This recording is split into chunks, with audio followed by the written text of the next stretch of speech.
Hello, everyone. Yes, it's me. I took a couple of days off.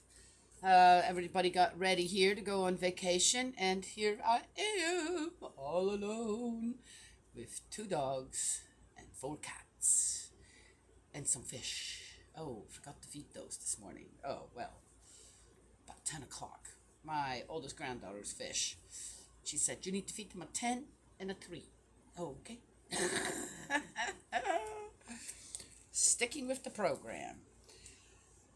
So we had, I keep seeing, and it's like one of those, uh, there are all these kind of natural disasters happening. And one of them is in Russia, where this volcano, the tallest in Russia, it's not the tallest one in the world, the tallest one in Russia has erupted after an 8.8, no, 8.2, oh no, 8.7. They can't make up their mind. But anyway, 8.8 sounds good because then it ranks in the 10 most strongest earthquakes. Okay. And again, it's like one of those things where I'm going, interesting, because, for example, Sodom and Gomorrah, right? And there's other things, with natural disasters per se, in the Bible. And I thought, I wonder what they're going to make with this one in about 100 or 200 years when it comes to biblical, kind of stuff, religious stuff, on how, yeah, there was this, and, and the thing is that nobody died. There are no deaths recorded and very minimal damage. Oh, of course, it's coming out of Russia, so you never know if they're going to be honest about that. Anyway, also that volcano erupted in 2023, and it's actually not uncommon. Uncommon. It erupts rather frequently. So there is that. The tsunamis. There were some 10-foot waves or whatever, but it I think it destroyed one port, which, no matter what, it's destruction. And but again, and then the one that there was another tsunami that was going to hit Alaska or something, and that was also big. And now it's not so. No, it kind of dissipated, Okay, do people when they see, okay, this is going to happen, right? This has happened, and now this is going to happen. Do they follow up on the rest of the story, or is the hype factor is what stays, right? Yes, and then that is what stays in people's minds, and that is then what we base, other things on, like, oh yeah, okay, just saying. Anyway, so I went and checked it out, and it's stuff just happens. Yes, sometimes with a little more force than other times. Uh, I would say once again, if one goes and studies up a little bit on the geological stuff when it comes to earthquakes and all that, it's once it starts, it kind of keeps on going because the pressures have to be relieved. Or I say, I don't know too much about it, but a little bit of common sense would say, yeah, there's probably going to be more. So let's hope we're going to be out of the way of those earthquakes, and people haven't, irresponsibly built their whole villages or homes on top of a fault that might, shake really bad. And, okay, just saying, right? Yes. Or build again, why would you build your home so close to the ocean, knowing that there's hurricanes and tsunamis and whatever else goes on there, right? Why would you do that? Don't do that. Go visit. Don't build your home on sand. How about that? Right? Yes? Okay, just saying. Okay. There. or live in a tent there, so you can. Oh yeah, there's a warning. We gotta pack up. Yes, yeah, yeah. Just saying, kind of makes sense, doesn't it? Okay. Well, let's get going here. So I have things to do. Uh, uh, the day before, or the evening before they left yesterday, the washing machine went kaplooey. I mean, really kaplooey. Couldn't even open the door anymore. And it's an old washing machine. And my daughter's been kind of, we need to replace that. We need to replace it. But it was still working. You know, why to replace something if it still works? And actually, the last few months, it's worked better than it has before. So, one of those things. But now it seems like that's it, right? Yes. And can't figure out, can't get it going again, can't figure out, cleaned out everything, this, that, I don't know what. And my daughter's tired of it. She's like, I'm done with this washing machine. I'm just done. So I have no washing machine. And I told him, I said, don't worry about it. I'm good. I had just washed all of my stuff, most of it. So I'm good with it. And then I thought, oh, but I really wanted to. I'm very minimalistic, though I'm sure I could go and find another sheet or whatever. But I have one set of sheets from my bed here, and wanted to. That's one thing I didn't wash, and I thought, and my blanket, and I thought, huh, you know, you see, yep, sometimes I watch. I like to watch Korean shows, and you see them, putting everything in a tub, and then they just stomp around on it with their feet, right? Yes, well, hey, how did people wash their clothes when they didn't have any washing machines, right? Yes, okay. Anyway, so I thought, huh, I'll try that out. I have a little pool, kiddie pool here. I'll just try that out. That would be a fun experience to do that. Yes, yeah. Anyway, so my daughter and I ended up, she's like, Mom, I got stuff in that washing machine right now that I want to take with us on the trip, on vacation. And I said, well, then let's try and figure out how to get that open. We did. We had to just about take we took the top off and then the front to actually get to that piece where you can manually open up the door. It wasn't as easy as the video said it was going to be. But, what else is new? But we did it, took it so everything was dripping wet, so we wringed it out, and then, the dryer's still working. And she got what she wanted for the trip, and the rest of it is hanging out here drying. Anyway, so it was one of those times, and I told her, I said, stop stressing, don't stress. I said, find another solution. Rather than, oh my gosh, just find it. I said, well, it's already happened, and you can't change that. Washing machine is done. And we need to get this out. Well, so let's get to it. Yeah, just take care of that. Find another solution. We did. No problem. Plenty of time. Just saying. Yes? Okay. And so happy I washed all my clothes before that. It still worked. So no problem. Anywho. But again,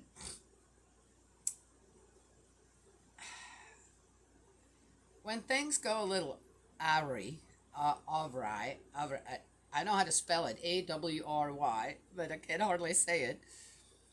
Uh, to just again, just take a step before one gets all this and that. Yeah? And again, with other things too, that's happening out in the world. Instead of going, just step back and say, what's the solution? What can I do? Yes, and go with the flow forward, faith forward. Yes, rather than get stuck suddenly in misery, depression, anxiety, and blaming others, and I don't know what else goes with all that. Yes, just move forward, find a different way. Yes, to get things done. What's the big deal? And, I look at everything: microwave, washing machines, dishwashers, uh, blenders. To me, they're all AIs, right? Yes? Something that I don't have to do manually anymore. Huh? I got a little machine to do it. They're all AIs to me. And, well, what if these little AIs, some larger, some smaller, what if their brain function, per se, their motor, their engine, isn't working anymore? Then what? Then I have to come up with something that people did from way back. Yes? And know about it. So again, if we start to depend on things that are doing the work for us, and then they go kaplooey, we should still know how to do things manually. Yes? Another way. It takes a little longer, but the job can still get done. Yes? Okay, just saying. All right, let's get going. We are in the book of Ecclesiasticus, 21. Various sins. All right, let's go find out. My child, have you sinned? Do so no more, and ask for forgiveness for your previous faults. That's good advice. Flee from sin as from a snake. If you approach it, it will bite you. Its teeth are lion's teeth. They take human life away. All law-breaking is like a two-edged sword. The wounds it inflicts are beyond cure. Okay, well, but then why? My child, have you sinned? Do so no more, and ask for forgiveness for your previous faults. All law-breaking is like a two-edged sword. The wounds it inflicts are beyond cure. Well, then why bother? Yeah. Eh? All right. Terror and violence make havoc of riches. Similarly, desolation overtakes the houses of the proud. A plea from the mouth of the poor goes straight to the ear of God, whose judgment comes without delay. You know, again, what is meant here by poor and what is meant by rich? Yes? I'm assuming that the poor means they're beggars, they're on the street, they have nothing, they're starving. That's the poor. And if a person like that, I'm assuming it could be something else. I'm not sure. And then when they ask God for help, then he definitely has a listening ear. Okay, well, okay, so he has a listening ear, but is he doing anything?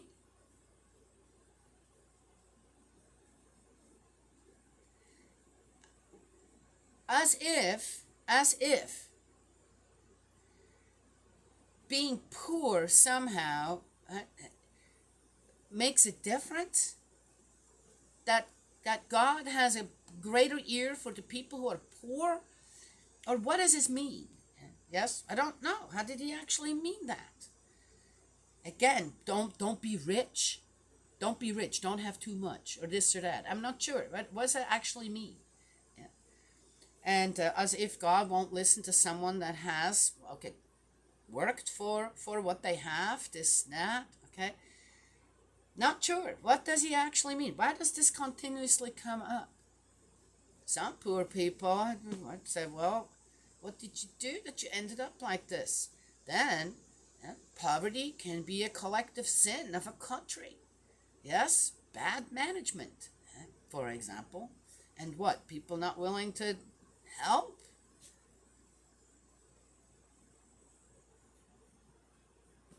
The ones that got plenty on their table not willing to say, hey, let's take half of this and go out and hand it out to people out on the street who are hungry. We got starving people in our country. Or as a whole country, everyone, including the people who are governing that country, everybody's starving? Just asking. Anyway. So, not sure where he goes with all this, except for, again, to put this idea of a certain type of God into my brain, my mind. Yes? And where then, again, well, God's taking care of the poor, so I don't really have to do anything. He said so. And then they go to heaven. Anyway, so they're good. What does that mean exactly? What's he talking about? Anyway. Whoever resents reproof walks in the sinner's footsteps. Whoever fears the Lord is repentant of heart. Okay. The glib speaker is known far and wide, but the wary detects every slip. To build your house with other people's money is like collecting stones from your own tomb. A meeting of the lawless is like a heap of tow. They will end in a blazing fire. A meeting of the lawless is like a heap of tow. They will end in a blazing fire. Okay. The sinner's road is smoothly paved, but it ends at the pit of Sheol. I can't really make much with this. Let's just keep reading. And also, we've already read all this before. I mean, it's such a repetition. Let's just read. We're doing this for the reputation of God. And to actually try to find God's wisdom in here. God's word. God's guidance. The wise and the foolish. Whoever keeps the law will master his instincts. The fear of the Lord is made perfect in wisdom. No one who lacks aptitude can be taught, but certain aptitudes give rise to bitterness. The sage's knowledge is as rich as the abyss, and his advice is like a living spring. The heart of a fool is like a broken jar. It will not hold any knowledge. If the educated hears a wise saying, he praises it and caps it with another. If a debauchee hears it, he does not like it and tosses it behind his back. Okay. The talk of a fool is like a load on a journey, but it is a pleasure to listen to the intelligent. The other, how do you know the difference? How do people know the difference? Do people want to know the difference? The utterance of the shrewd will be eagerly awaited in the assembly. What he says will be given serious consideration. Really? I've not seen that happening. If I consider assemblies governments. The wisdom of a fool is like the wreckage of a house. The knowledge of a dolt is incoherent talk. Okay. See, this to me is a little bit incoherent talk. To the senseless fellow, instruction is like feathers on the feet, like manacles on the right hand. A fool laughs at the top of his voice, but the intelligent quietly smiles.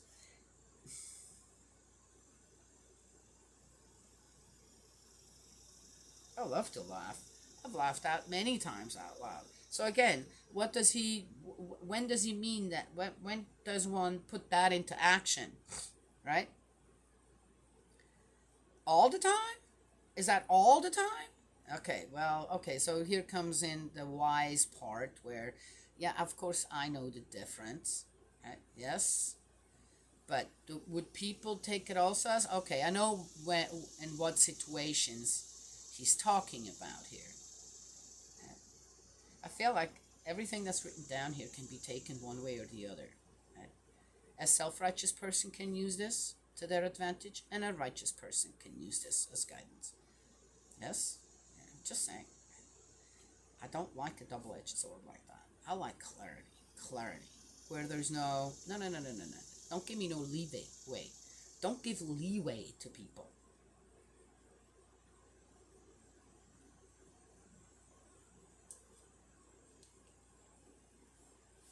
When it comes to that.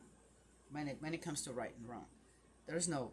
To me, there are no gray areas, per se. You know? There is the occasional exception. But that has to be discerned very, very carefully. Right? Yes? Alright, just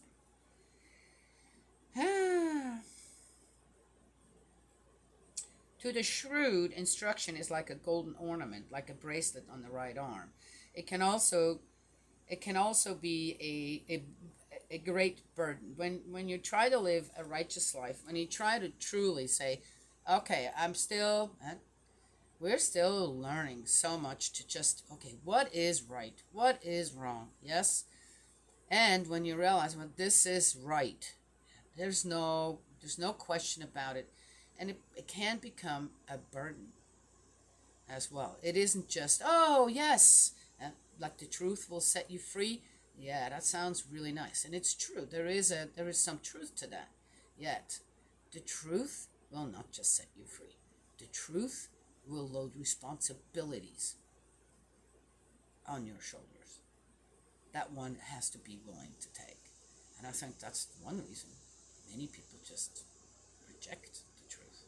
Or try to find every which way to take the guidance that we have from our Heavenly Parent, have from Jesus, have, from the Old Testament, which to me is always, mainly, this is like Heavenly Parent's book, right? Yes, should be.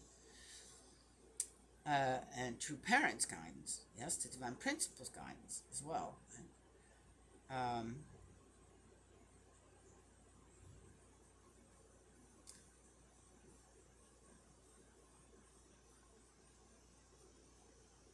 I lost my train of thought. I think what I was at was that that's the guidance that we should take when it comes to, yeah, the good stuff as well, and not be so misled. Well, anyway, got into. It's interesting to me when I start talking about true parents, Jesus, heavenly parent. It's like my mind instantly is like sucked into this whirlpool of now I just want to talk about them. I just want to talk about all the just amazing, all my amazing experiences that I had. I don't want to talk about anymore and what this guy said and blah blah blah, and then have to make sense out of it and try to teach that and guide people out there on. Don't be fooled by things like this. Make sure that you know right from wrong, even in here, and use it appropriately. If everybody were to use this appropriately, and what I just all the stuff that I read, I think that people would have to acknowledge that many things that we do is very unacceptable. Yes, even if we feel like we're righteous, faithful believers. Yes, just saying. All right, let's keep going. Anyway, the step of a fool goes straight into a house, but a person of much experience makes a respectful approach. The stupid peeps inside through the door. A well-bred person waits outside. Listening outdoors, okay. Well, peeping through the door is also still being outside. Okay, I'm just saying. Listening outdoors is a sign of bad upbringing. The perceptive would be ashamed to do so. Yeah, listening in on other people's conversations, and it is rude.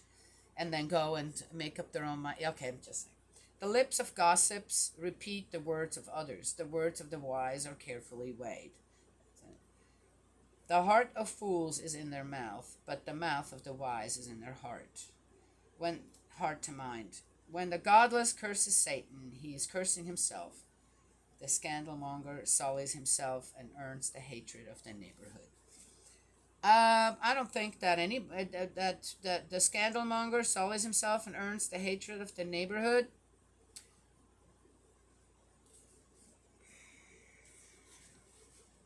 There are plenty of God-fearing people who curse. Okay, just saying. That's the end of 21.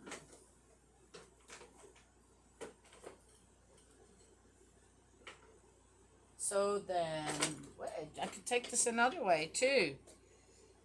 I could tell from now on anyone that cusses and curses and gossip mongers and this and that, I could tell them, I said, well, you must be a godless person. According to the Bible, the Old Testament, you're a godless person. It's in Ecclesiasticus 21.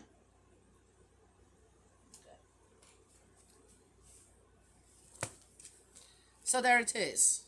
How much time do I have? A few minutes. My youngest daughter, just the day before they left, came to visit. Surprise visit. Oh, it's so wonderful. And I finally was able to give her the little fairy garden. She calls it a fairy garden. I was able to give her that, and she loved it. Just absolutely loved it. And in return, while she was here, she finished this up. This was her first, like dish towel, like a dish rag that she made, right? Could be used for anything. I could wash myself with. Look how cute. First one that she made, and she made some mistakes. She said, oh, Mom, I don't really like the color. I said, I do. Can I have it? I'd love to have your first one made. So she did. She says, oh, Mom, you really want it? I said, yes, I do. Look, I love it. I just love it. So, uh, so excited to have this. And we ended up talking. Yes, over here. She came over. Everybody went to bed over there, and she came over. Well, and we talked for hours until I had to say, "Hey, I have to get up really early, so I need to get to sleep." And had a fabulous talk. It was just wonderful.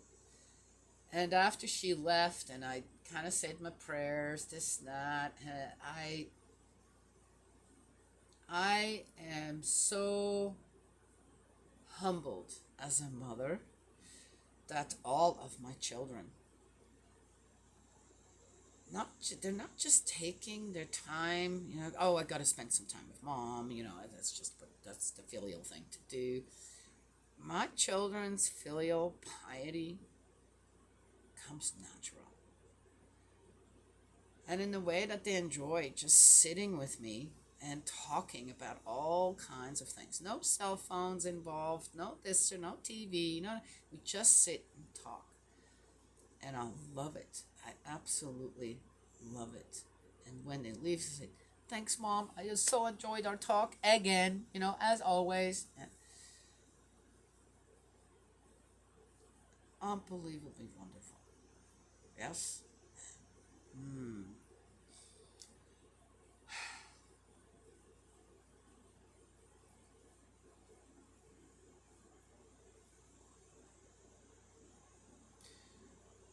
As one could say, must have done something right somewhere down the line. Yes? Mm. Anyway, so there it is. That's all I have to share this morning. I have some gardening to do. I have some housework to do. Yes, I already fed everyone except for the fish. Yes. So that is that.